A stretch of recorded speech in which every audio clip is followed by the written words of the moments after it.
kung fu and handed the seat to a white actor who has no true martial arts backdrop. They pulled me from my own vision. They took what I'd done and told me I was not good enough to be a member of it. I could have accepted it. I could have stayed in Hollywood, playing parts that did not show me smiling, nodding when they failed to realize my true potential, but I rejected. I know my worth. I knew that if they would not give me an opportunity, I would create my own. So I left. I went back to Hong Kong.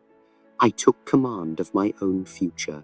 I made my own flicks, the massive boss fists of fury, way of the dragon. I did not wait for permission. I did not wait for approval. I took ownership of my own career, and the outcome, the movies became great.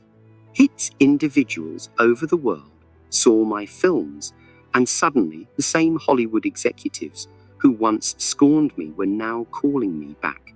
Soon, they wanted me abruptly, recognized the worth that I had always known was there. The same industry that formerly neglected me was now calling for me to return. You realize the world does not offer you a position, you grasp it, you do not wait. Want someone to tell you that you are significant worth if you prove it. If the door, if you prove it. If the door closed, tear it down. If they do not believe in you, faith in yourself so passionately that they have no choice but to see your brilliance. I did not become a legend because Hollywood gave me a chance. I became a legend since I created my wow. Most individuals don't fail because they lack talent. They fail because they tolerate being substandard. They settle for being good enough, and that is the actual tragedy. I was never terrified of failure, of committing blunders, or of suffering. Nevertheless, I feared mediocrity more than anything other. I worried, waking up one day and realizing that I had ceased. Developing that I had gotten sedentary, that I was just like everyone else, comfy, but never truly beautiful.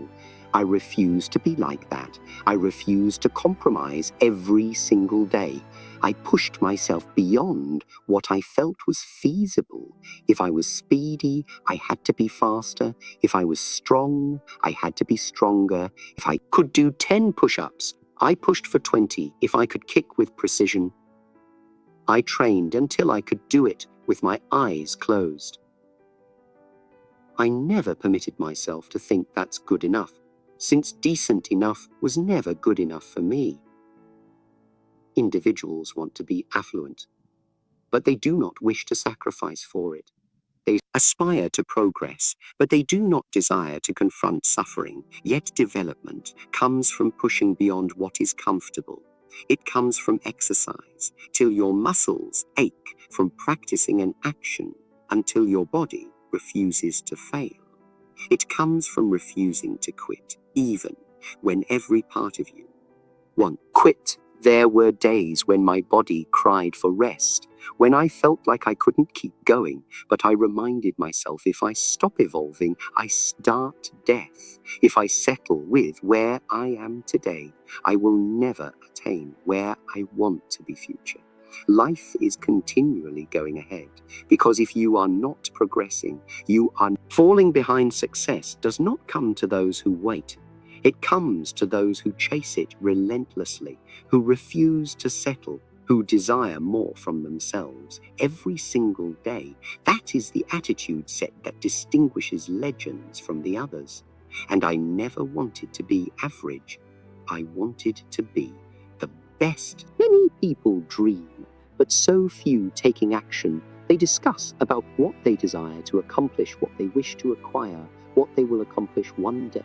But one day never comes. They wait for the perfect moment, the finest opportunity, the wonderful pair of scenarios. Nonetheless, let me tell you the truth. There is actually no perfect time.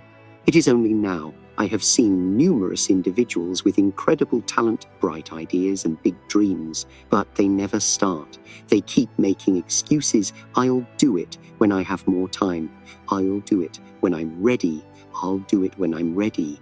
I'll do it when the situation is perfect. But that day never arrives. They spend years waiting instead of taking even one tiny step forward. They fear failure, they dread judgment, they fear venturing out of their comfort zone, and owing of that, they acquire nothing. I did not wait for the world to acknowledge me. I did not wait for someone to tell me, Bruce, now is your moment. I made my own time. I did not wait for someone to give me permission to succeed. I took success with my own hands. I recognized that if I waited for the best chance, I would be waiting for my whole life. Hence, I developed my own opportunity when Hollywood rejected me. I did not remain around and moan. I went to Hong Kong and developed my own movie. I did not wait for the industry to respect me. I forsay them to notice me by my work, my dedication, and my success. And you must do the same if you have a goal. Start now, not tomorrow, not next week, shortly. Cease waiting for the great circumstances. Quit making excuses. If you want to write a book, write the first page today. If you want to get stronger, do one push-up. Now, if you desire to establish a business, take the first small step today. Time does not wait for you. Your dreams do not wait for you. Every second you hesitate, you are falling behind. Start now, since the difference between those who succeed and those who fail is simple. The ones that succeed are the ones that take action. The greatest weapon you have is not your fists, nor your strength, not even your abilities. It is your will. It is that fire inside you with unshakable determination that refuses to go out, no matter how many moments life attempts to extinguish. Yet there were occasions when I felt broken time. I questioned if I could stay on, when everything seemed against me and hurts, rejection, suffering, and loss. There were occasions when my body felt exhausted, when my brain was clouded with doubt, when the easiest option was to provide up. Then I told myself, I am not just a man, I am a force, and forces do not stop. They break through the fire inside me, that hunger, the motivation, that refusal to quit. That is what made me a legend. It was not my punches or kicks that made me unstoppable. It was not my speed or strength. It was my ideas. It was my ideas. It was my belief that no matter how horrible things became, no matter how many roadblocks stood in my manner, I would never cease fighting. The world will strive to defeat you down. It will test you, push you, and tell you that you are not good enough. People will distrust you. They will tell you to take the easy route, to settle for less, to accept your boundaries. But you must not listen. You need to preserve that fire within you alive. You must let it burn so passionately that nothing can put it out. When you feel like quitting, when you feel like everything is against you, when the world tells you no.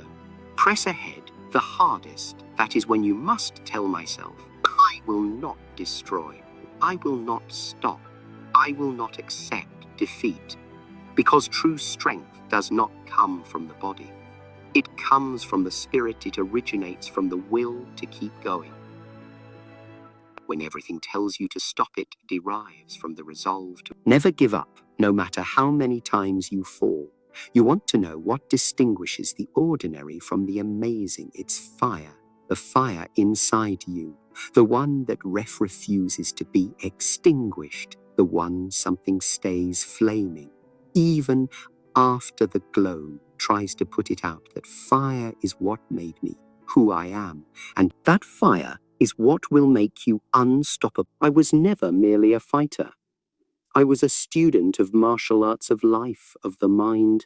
Most people think that being a fantastic fighter is all about power, speed, and technique, since I recognized early on that strength alone would never be enough. A true martial artist does not only train his fists, he trains his mind, his spirit, and his aptitude to prepare ahead, while others spend hours polishing the same process. Without questioning them, I continuously wondering why.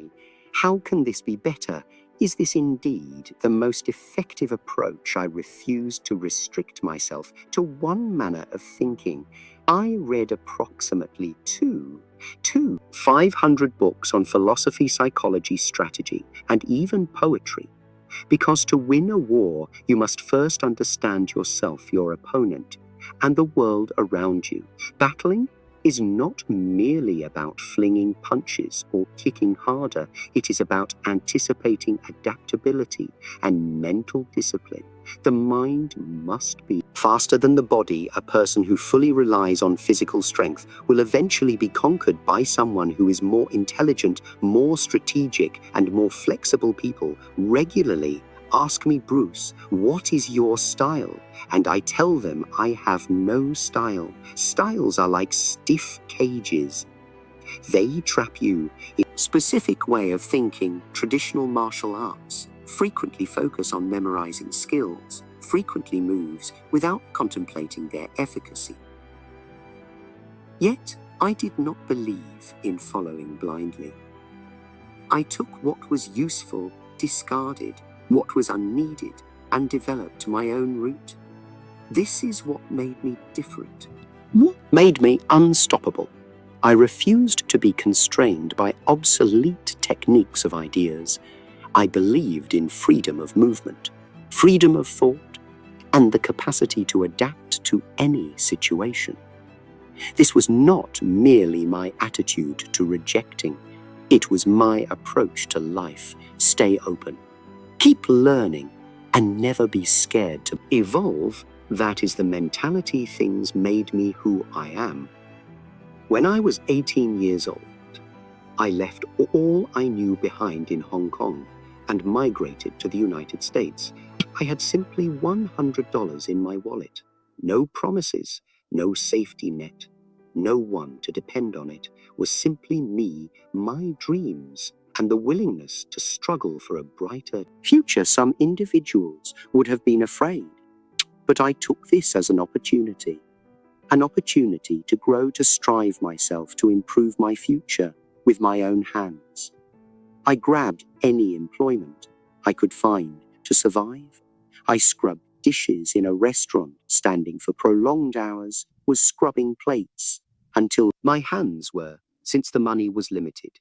The work was stressful, and at times I scarcely had enough money to eat, but I never grumbled. I never felt sorry for myself, as I realized that every sorrow, every struggle was only another type of practicing, much like in martial arts. Uncomfortable and discipline make you stronger, and I addressed life the same way.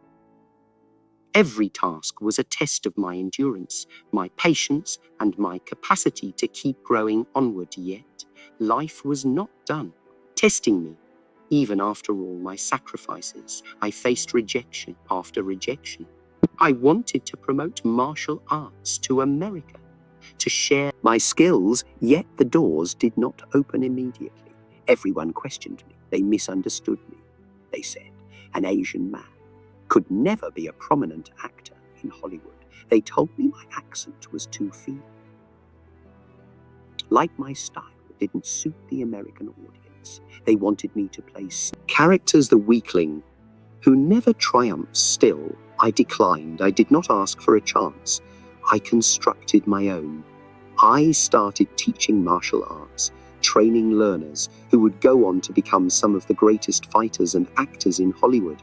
I sharpened my ability, making my own innovative technique of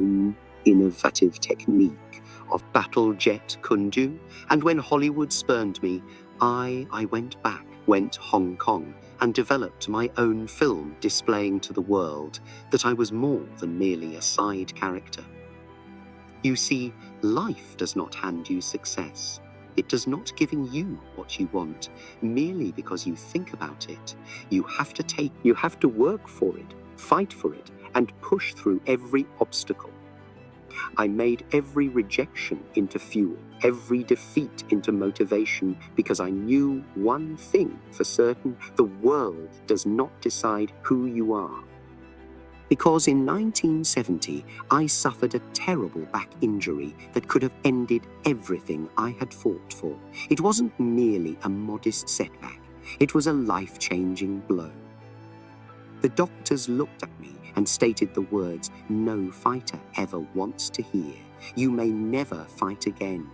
They thought they had written, final chapter of my tale, that I would be driven to give up martial arts. My pass, my identity to them, I was completed. Yet I was not concluded. The harm may have taken away my capacity to train physically, yet it could not take away my mind, my spirit, or my will to fight.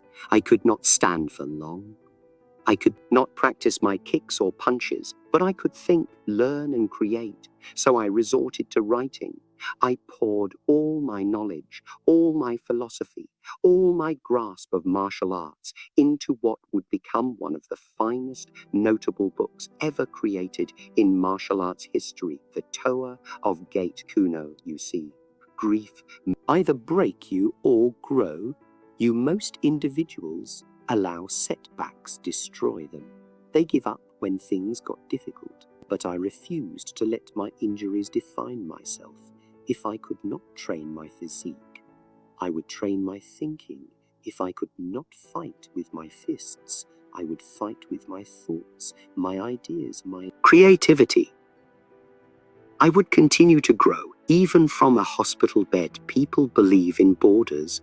Because they accept what others tell them, they let physicians, teachers, society, or fails put them in a box. But I never believed in limits. A limitation is only real if you accept it. I refused to accept mine. I refused to imagine that my tale was ended. I recognized that as long as I could think, as long as I could study, as long as I could adjust, I could still win. And instead of sinking into despair, I rebuilt myself. I studied the science of movement, enhancing my comprehension of how the bodily functions. I concentrated on mental discipline, learning to endure pain and feelings. I visualized every step and kick every stroke in my memory, till my body was ready to comply. And when I finally recovered, I came back. Exist only if you believe in them. I never did. Mastery does not come from talent alone. Folks tend to imagine that those who succeed are just born with it, that some people are innately gifted and some are not. However, that is an excuse. Talent means nothing without discipline, sacrifice, and relentless effort. Success is not something you are handed. It is anything you earn with hard effort, pain, and dedication. I trained for 6 hours a day. Every single day. I did not work out merely to keep in shape or to impress folks. I taught to be the greatest strength, speed, endurance, precision. Every part of my body had to be at its optimum. If I missed a punch by an inch, I repeated it 1,000 times until it was perfect. If my kick was even slightly off balance, I trained until my body learnt to move easy. I did not accept almost amazing. I wanted ultimate mastery. Most people cannot grasp what actual discipline means. They want to be successful, but they do not want to fight for it. They want to be great, but they are not willing to do what it takes. They observe someone who is powerful, talented, or clever, and they presume it must have been straightforward for them. But they do not see the years of training, hours of sweat, the sacrifices made behind closed doors. People do not notice the pain, the injuries, the anguish of failing again and again. They want the benefit without the work. Yet, that is why most individuals will never be legends. because they stop when if gets too hard. They take shortcuts. Look for the easiest way out, but never did I grasp that there is no simple manner.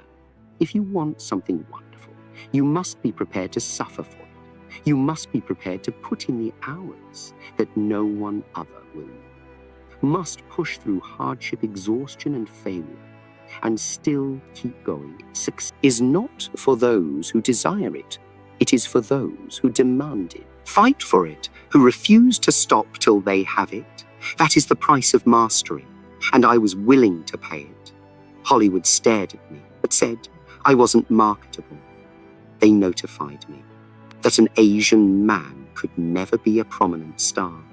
They anticipated that Western audiences would never accept someone like me. In a crucial work, instead, they offered me small pieces, sidekick roles, background characters, the ones who always lose. They did not view me as a hero, as a powerful and aggressive character. They intended to play the weakling, the one who gets knocked down and never gets back up.